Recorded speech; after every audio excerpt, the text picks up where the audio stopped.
Cricket के मैदान से अहम अपडेट देंगे आपको। यूनुस खान ने पाकिस्तान टीम की बैटिंग कोचिंग छोड़ दी है। यूनुस खान ने बैटिंग कोच की हैसियत से इस्तीफा दे दिया है। इस खबर की तफसीलात बताएंगे नुमाइंदा बोल न्यूज एजाज वसीम बाकरी हमारे साथ मौजूद हैं। जी बताइएगा।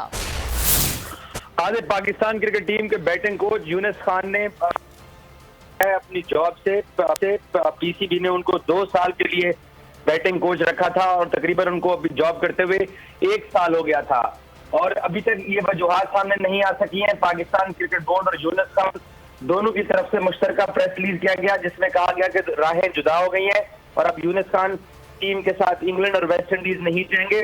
पीसीबी जो है वो फौरी तौर पे किसी बैटिंग कोच को तैनात भी नहीं कर रहा, तो इसलिए पाकिस्तान इंग्लैंड वेस्ट इंडीज में बगैर बैटिंग कोच के जाएगी।